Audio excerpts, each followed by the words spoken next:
The first noise is a slap against the bedroom wall, an empty, flat crack that makes the framed photo rattle and the nightstand tremble. Doris Bither is sitting up in the dark in her small Culver City house, a child's blanket pulled to her chest, every muscle tight. The air is stale and warm, but a cold patch, sharp as a freezer door left open, falls across her shoulder. Something moves through the room that she can't see, just a pressure, like someone walking past her in a crowded hallway. Another strike, harder. From the hallway, one of her boys calls for her. A sweet, sour odor hangs for a second, and then is gone. She stares into the black, waiting for a shape to separate from the dark. Nothing does. Yet something is there. When the silence finally returns, it brings a different kind of fear.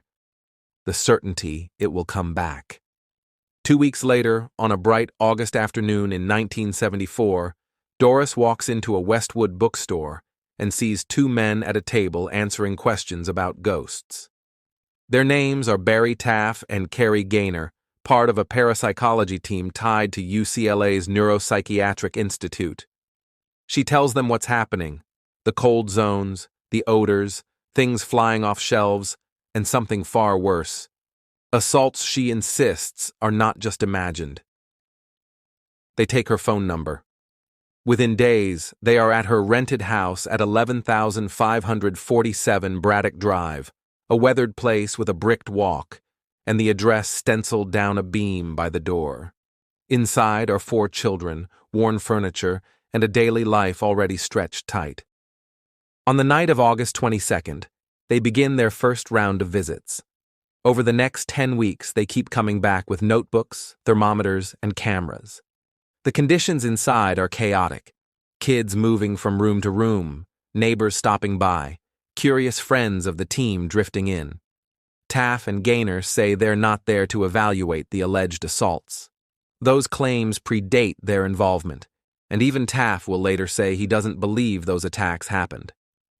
What they focus on is what they think they can observe: sudden temperature drops, strong odors, rattling frames, objects skittering off shelves without a visible push, darts of light that appear and disappear in a blink. They try to capture the lights. In one session, they bring a Polaroid SX70 and a 35mm camera loaded with high-speed film. They kill the room lights, ask Doris to stand against a wall, and tell the onlookers to stay still.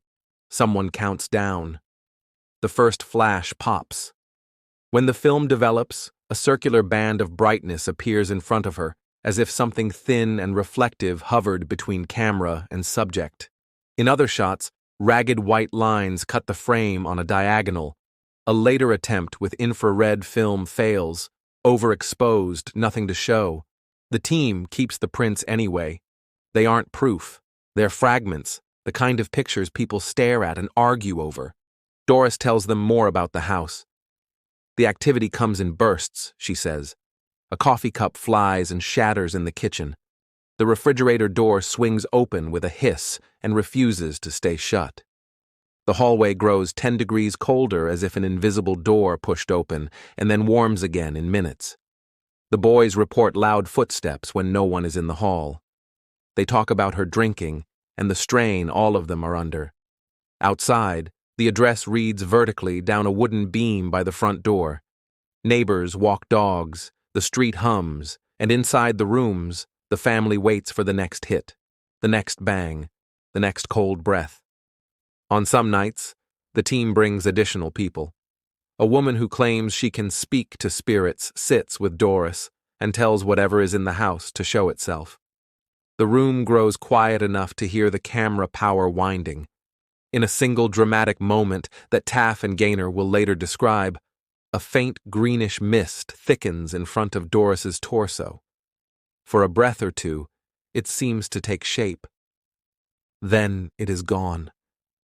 No one can produce a clear frame of it. The Polaroids catch only arcs and smears. Word spreads.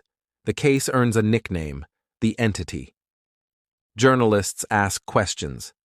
The investigators give careful answers. Taff calls it a haunting and compares the phenomena to a classic poltergeist pattern. Brief flurries of activity centered on a household in distress, tapering as attention fades. He logs the temperature dips. He writes down the odors. He counts the number of times a picture frame falls. He does what he can to keep the line between claim and observation sharp. 10 weeks in, the outbursts start to wane. The house seems to tire. The children look drained. Doris looks older than the calendar says she is. Skeptics look at the photos and don't see spirits. They see photography errors. A thin object close to the lens can make a perfect ring of light. A camera strap can cut a white line across a frame. A nervous hand can nudge an exposure dial. In the dark room, a mistake can blow out a patch of emulsion into a formless glow. None of the images match what a moving light should look like on film. When critics point this out, Taff doesn't concede, but he doesn't claim proof either.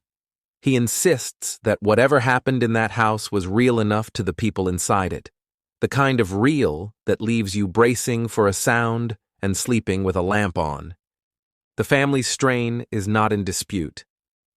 Doris's life was difficult before she ever set foot in Culver City.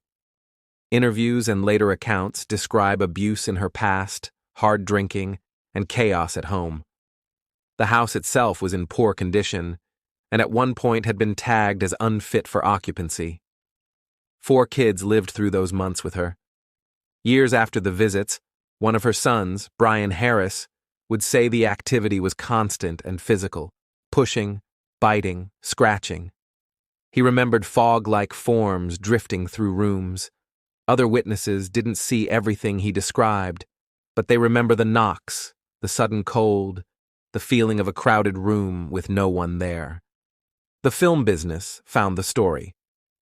In 1978, writer Frank DeFelitta turned the case into a novel, and a few years later, a Hollywood production turned that into a movie called The Entity. Barbara Hershey played a single mother battered by an invisible force while doctors and parapsychologists argued over what was real. The film took the most shocking claims and built a trap-and-capture ending that never happened in real life. It also made the Culver City address part of pop culture lore. People drove by the little house and pointed, the way people do when a story turns a private place into a location. Doris Bither died in 1999. The photographs remain, passed around as evidence by some and as cautionary examples by others.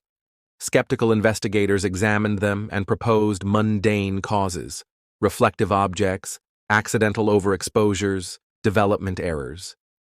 Parapsychology supporters point to the witnesses who say they saw lights and to the way the activity followed the classic rise and fade curve of a poltergeist case. Between those two sides is a narrow set of facts. In late summer 1974, 2 investigators kept returning to a house in Culver City where a woman said she lived with something she could not see, and they wrote down what they believed they saw. Stand in front of the house today and the street looks ordinary. Palms lean over the sidewalk. Traffic murmurs on a nearby road. The brick path to the door is tidy. If you look for it, you can find the address on the beam by the entrance. Whatever happened here was brief and loud, and then it settled back into the hum of everyday life. That is what haunts in the end. Not a face in the fog, not a line of light on a photograph, but the way a family lived for a while with fear in every room and no clear way to prove it to anyone beyond the walls. Thank you for listening to The Lantern's Tale. Subscribe for more true stories, if you dare.